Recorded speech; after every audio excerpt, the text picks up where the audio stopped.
Today I'm going to be watching this video. It's called the 10 most isolated towns in Canada. Now, of course, Canada is absolutely huge, vast by landmass, so I would imagine there's a lot of isolated towns. You could probably say most towns are isolated by definition just because of the size of the country, but tell me if you've ever lived in a town in Canada that you would describe as isolated. What's it like? Did you enjoy it? Was there anything you didn't like about it? Are you sick of seeing people? Tired of having a lot of dating options? Want to wear sweaters and jackets most of the year? Keep watching. What is going on, everyone? Welcome back to The World According to Briggs. Today we're looking at our friends to the north again, Canada. I did a few videos on secluded towns here in the United States last year. I'm getting ready to do another one for the United States, but we started looking at secluded towns in Canada last month. They have so many that are so much further off the beaten path than the United States does, it's crazy. According to Canada's census, there's over 1,000 towns or villages. Some of them are out in the sticks with only about 5 or 10 people living there. We are only going to be looking at towns with at least 20 residents. Well, number 10 did, now they don't, but they have a really great story, so it's on the list. I've been to none of these towns, so the footage is limited. I just may have to show you where they are on the map and then have some random footage of the Canadian outback. Not Australian, Canadian outback. The Canadian outback? There, perfect. There's a lot of open land in Canada and a lot of distance between towns. We'll be doing a second video on secluded towns in the future, so if you have any suggestions, please let us know in the comment section. Alright, in no particular order, let's see what we found. Number 10, Little Bay Island. Little Bay Island is a nearly vacant town in Newfoundland, Canada, Newfoundland, Labrador area. It consists of 6 small islands: Little Bay Island, Mac Island, Goat Island, Harbor Island, and Boatswain Tickle Island. Boatswain Tickle? That sounds like a festival for kinky sailors. Anyway, in February of 1999, 55 permanent residents voted to be relocated, and nearly all of the island's residents departed in late December of 2019. This was part of a relocation program operated by the provincial government for small communities that had become too expensive to service. You know, basically, they got to send all kinds of supplies out there and everything else like that. It just wasn't worth it for the small amount of people, so they offered them a deal. The property owners, who were permanent residents, were paid at least $250,000 in compensation for their property if they would leave. They did, all but 2 of them. They decided to stay to live off the grid, installing solar panels and wireless internet. The couple who would decide to remain on the island, Georgina and Michael Parsons, told the news media in autumn of 2019 that they were prepared to live off the grid in their recently built home with a well providing drinking water and, all kinds of stuff. They got solar panels, snowmobiles, cell phones. They even got a boat so they can get back to the mainland because ferry service was discontinued on January 1st, 2020. So yeah, they were completely cut off. They wanted to go someplace, they got to do it on their own. Wow. I mean, for some people that would be very enjoyable, getting away, getting off grid. For me, it actually sounds quite intimidating just being there. The only way you can leave is your own responsibility in being able to, captain a boat or however they get across the water there. Food would be difficult to get. You can't just walk to the shop and get some snacks and things like that. Tell me what you think about that one. I mean, especially it not being on land, that just makes it sound more difficult for me. Tell me what you think about that one. But 2 people, that is really off-grid. Number 9, Stony Rapids, Saskatchewan. This is one of those places where you have to worry about being eaten more than being a victim of a crime. They have almost 250 residents with the potential of that dropping lower every bear season. Is there an actual bear season? I don't know, it sounded good. Anyway, this place is out in the sticks. There's only one road out of town. It's unpaved, and it goes to Black Lake, which is about 20 minutes away, or 2 hours if a bear eats your tires. After that, you have Points North Landing, about 185 kilometers away, or 115 miles. It's unpaved road, and it's closed most of the winter. They also have one of those ice road trucker things going on in the winter to Uranium City. Yeah, you heard me right. It's called Uranium City. Stony Rapids relies tell me more about Uranium City. On Stony Rapids Airport for all its vital transportation, including a lot of its supplies. The average high summer temperature is 22 degrees Celsius, 72 degrees Fahrenheit. That's in July. That's about as warm as it gets. They had record high and it was 82 degrees one time. The winters stay below 0 most of the time, with the harsher days sitting somewhere around minus 30 degrees Celsius, minus 22 degrees Fahrenheit. Bundle up and gain some weight would be some solid advice for living in Stony Rapids. I mean, it does look like a beautiful place. The benefit of living in these isolated places is they're going to have a lot of natural, unspoiled beauty. You're not in a city that's having all this development and having nature just chopped down. So you've got a lot of beautiful scenery, but things like the weather, things like being surrounded by bears, only having one road in or out, all those things sound quite intimidating. Again, like the reason you want to go to these isolated places, I would imagine, is for it to be more relaxing and more enjoyable. But I don't think I could stop thinking about the bad things about it and be worried about those things. Number 8, Sachs Harbor, Northwest Territory. Sachs Harbor has about That is very 90 north. full-time residents that live above the Arctic Circle. This is a great place to live if you hate warm weather, the sun, grass, trees, bushes, competitive games of hide and seek, and not eating seals. Yeah, they eat seals here, and there's no bushes, no grasses, no trees, so, hide and seek's completely out of the question. This place looks like a cold dirt parking lot with an ocean view and a few houses. It's 500 kilometers from Inuvik, where they get most of their supplies, by water or air in the summer, dog sled in the winter. It's the only permanent settlement on the world's 24th largest island, Banks Island. That's pretty cool. Sachs Harbor is well above the Arctic Circle, meaning it gets days and days of darkness in the winter and days of sun in the summer. Just about everything the residents do in this community revolve around fishing, hunting, and travel. Travel means you get out of this place. Many of the residents have considerable knowledge of weather conditions, permafrost, and even erosion patterns. Yeah, so they live above the Arctic Circle, and they're starting to notice that the sea ice has been breaking up earlier and earlier, taking the seals further south in the summer. Seals are, like I said, the main source of food for this town, and I've never had seal, but I imagine it tastes a lot like chicken. The town was named after the ship Mary Sachs, which was part of the Canadian Arctic Expedition in 1913. Yeah, 90 people live here. That's crazy. Yeah, I don't really have a problem with the eating of seals. You've got to do whatever you've got to do to survive, especially in such remote places. If you've got access to some sort of protein, whatever it is, you've just got to eat it. But these sort of places that are so remote above the Arctic Circle, where the conditions are so terrible, like who lives in a place like this? I can't imagine people move there out of their own free will. Like for me, it must only be people who are moved there by an employer or just people who are born there. Tell me if you've ever known anybody to just actively move to a place like that just for enjoyment or just to get away from wherever they're from. I would imagine it's so tough to actually just live in a place like that. Number 7, Grappling Fjord, Nunavut. The indigenous Fjords. people's name for this place means the place that never thaws. That should tell you Grappling Fjord is a good place to own several pairs of thermal underwear. 129 people live in this town, and they shouldn't. They have signs in the town warning you to look out for polar bears. They have cruises to this place. They're smaller cruise ships, less than 1,000 people on board, but they're definitely cruise ships. If I took one of these cruises with my wife, I would see that sign and get us both back on the ship.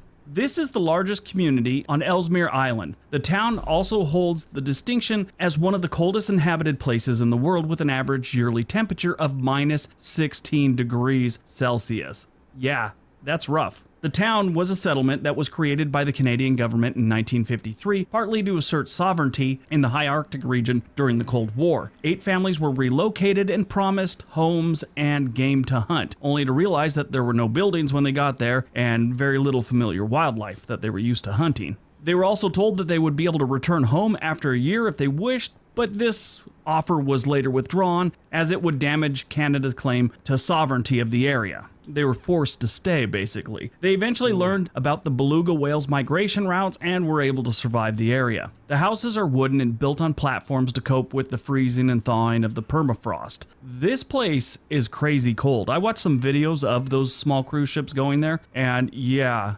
everyone's wearing like parkas. You only see their eyeballs sticking out of their jackets. It's pretty weird.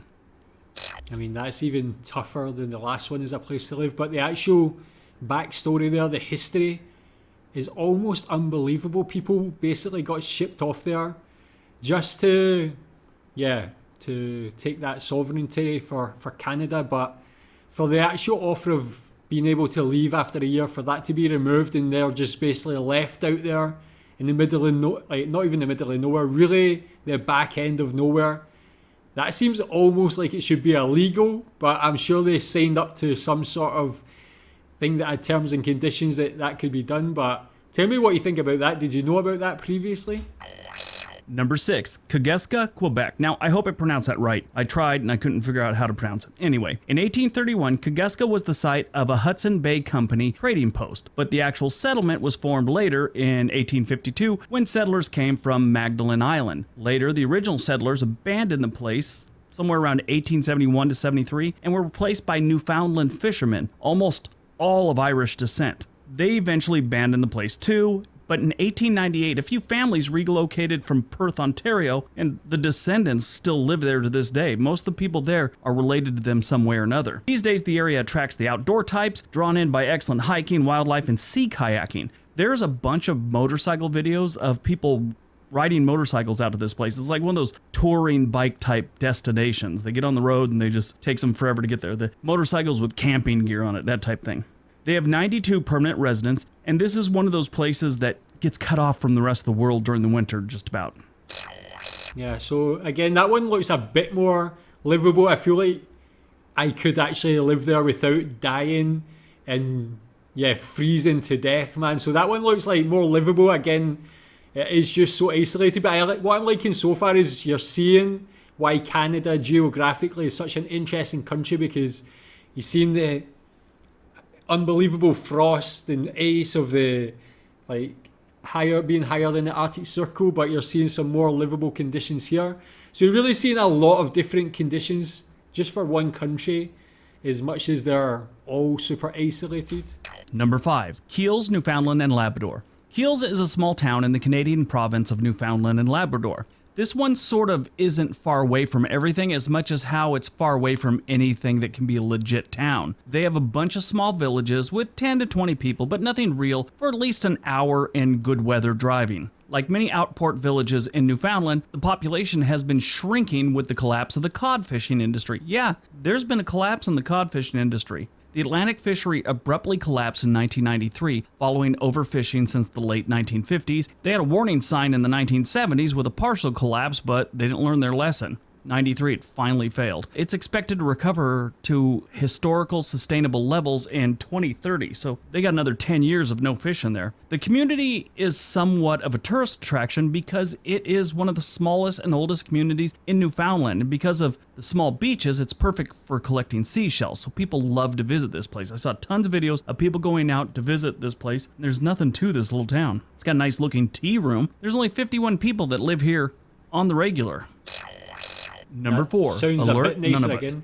Alert is the northernmost permanently inhabited place in the world. Yeah, it's got 62 residents and it's only 500 miles from the North Pole. The only people that live here are soldiers and scientists. It gets more sun than any place else in Canada. In fact, it gets too much sun. Alert is well above the Arctic Circle, which means the sun doesn't really set all summer long. It experiences what they call the midnight sun from April 7th to September 4th, meaning there's always sun in the sky. I would need theater curtains, a sleeping mask, and a Darth Vader helmet just to get some sleep here. I need darkness to sleep. It's weird. And in the winter, it's just the opposite. The time I could sleep. It stays dark from October 14th to about February 28th. The average monthly temperatures are only above freezing in July and August, with an average temperature of 38 degrees Fahrenheit during those 2 months. Yeah, tell me if you've ever actually experienced living in a place like that, or you've known anybody, those sort of places where it's that just constant sunlight or constant darkness during the winter. I don't know, I just feel like mentally that would really have such a strong effect on me. I guess that's why in this case in Alert, it's only soldiers and scientists. They are prepared, they know exactly what to expect, or they're probably trained for it in some sort of way. But maybe not Alert, but these other towns that have normal residents, tell me how that would be. What do you think how do you think mentally that would affect people? I guess it's the same in Scandinavia and other places around the world that they have that similar thing, and I guess that's why a lot of these people or a lot of these places have a lot of alcohol or alcoholics. I think because people just drink to get over the situation. Number 3, Point Lance, Newfoundland and Labrador. Point Lance is a town in the Canadian province of Newfoundland and Labrador. The town had a population of 102 residents in the Canadian 2016 census. It has a beach. Honestly, look at this. This is their entire Wikipedia page. That's exactly what it says. It has a beach. You know, I did some research, and yes, look at that. There it is. They do have a beach. They weren't lying. So it's about over a 2-hour drive in good weather from St. John's, and it's kind of on this point with nothing else going on. There's a couple other little villages with like 10 people in them, but Point Lance has a beach. You know, ridiculous. It looks very quaint. Has a beach. What kind of information is that? It has a beach. It's on an island. Of course it has a beach. I mean, that one looks like that could be some small villages in Scotland, definitely. I've driven through places like that where it's like a couple of houses and you don't see anything for like tens of miles. Obviously in Canada it's going to be a lot different. There's going to be places where you could probably go maybe like 100 miles and not see anything like that, but that one doesn't look so bad. You've got some nice grass, you've got a beach. But definitely these are getting a bit more livable as the list goes on, I think. Number 2, Fort Nelson, British Columbia. Fort Nelson is named in honor of British naval hero Horatio Nelson. It was established by the Northwest Trading Company in 1805 as a fur trading post. Due to fires, floods, feuds, and lack of a beach worth bragging about, like Point Lance, this is Fort Nelson's 5th location. This has the largest population, I think, of any place on a secluded list I've ever done. They have just over 3,000 residents. If you want to drive to a bigger city, you're looking at around 11-hour drive out to Edmonton. Yeah, it's that far away. During World War II, Fort Nelson Airport was actually a military airport that was used by the United States and Royal Canadian Air Force. Times have been tough for Fort Nelson since around 2008 when all the forestry mills officially, shut down. Then in 2014, oil collapsed along with the gas industry, so it's been rough and people have been flooding out of Fort Nelson for some time. The good news is real estate's getting cheaper every day. So yeah, you see a lot of these small towns rely on some sort of resource, or that's where tell me more about actually these small towns that probably have been vibrant at some point in their past. Maybe not the ones mentioned, but maybe other towns these sort of ghost towns and things like that. Is there any well-known ones in Canada that are quite interesting to explore? These towns that were maybe mining towns or some resource heavy town, but as the business dries up, then these towns become quite empty and dead. Really interesting. This one, the arrow's not even on the map. And number 1, Watson Lake, okay. Yukon. Watson Lake is a town in Yukon, Canada, located at mile 635 on the Alaskan Highway, not too far north of the British Columbia border. Watson Lake has been losing residents since the 1990 Canadian census. It shows no signs of that slowing down. They got nothing to keep people there. Keep trickling on out of there. The town is named after Frank Watson, an American-born trapper and prospector who settled in the area at the end of the 19th century. This place is kind of cool. It has a tourist attraction of sorts, called the Signpost Forest. In 1942, there was a simple signpost pointing out distances to various points along the road. The sign was damaged by a bulldozer. Private Carl K. Lindley, serving with the 341st Engineers, was ordered to repair the sign, and decided to personalize the job by adding a sign pointing towards his hometown, Danville, Illinois. And then he gave the distance. It's just something people do in the military back in World War II, Korea, and Vietnam and stuff. Several other people added directions to their hometown, and the idea has been snowballing ever since.